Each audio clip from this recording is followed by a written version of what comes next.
episode of John Long's Silver Rails. Today we're going to talk about some of the smaller Lionel steam engines. This one's a 238E and it makes a growling sound, which I haven't been able to get rid of even though I've lubricated and stuff over the years. Hear that? Doesn't run very smooth either. The E-unit's sticking.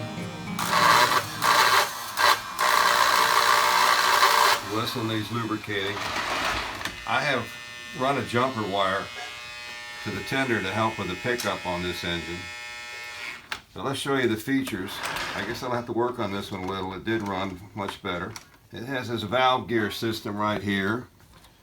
This part fastens up here, and mine came without whatever it is that held it in, so I just put a screw there. It has spoke drivers, not the beautiful Baldwin disc. It has spokes in the rear truck. It's a 4-4-2. It's got the pre-war box couplers, separately applied number board, grab rails here, little plastic marker lights that when the headlight's on they kind of light up a little bit, I guess. I forgot to look really when I had it on the track. So let's look.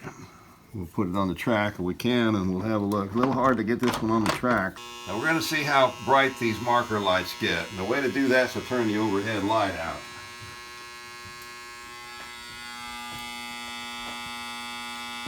Real close up. So you can see them a little bit lit up, and that's kind of a nice feature. The unit's still sticking, not cooperating with me. So I will have to put this one in the shop. Just for the fun of it, we're going to close with my childhood engine. It no longer has a number on it. I think it's a 2035, but I'm not sure. When I was a child, I painted this thing, and it did come out very good. Years later, I tried again and got a little bit better result. It's wore this paint scheme for many long years, probably since the 1970s.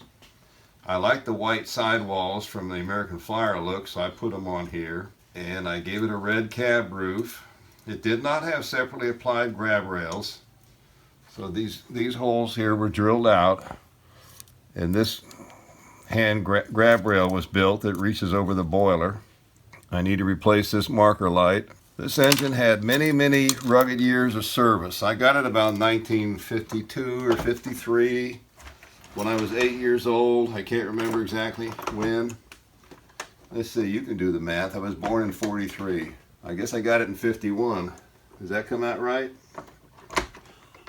And last I tried it, it still ran. Got it with a Marx consist. And it pulled it just fine.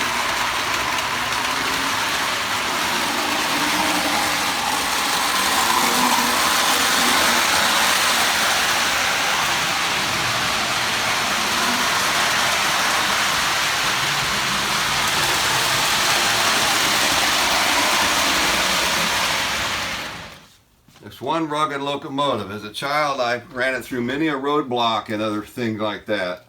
Now, the tender that came with that didn't come out of my childhood in very good shape. So I found this Marx tender, which goes with the 333. It's die cast. I painted it, but I haven't lettered it. I put Lionel trucks on it, Lionel couplers, and it looks really nice with my smaller Lionel Scout type locomotive.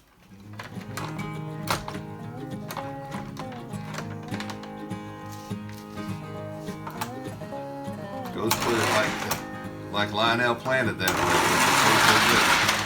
way. That's a wonderful tender. Because this Marx tender, it has grab rails up here in the top too. It's all die cast, very heavy, which I like. It's got a nice ladder on the back.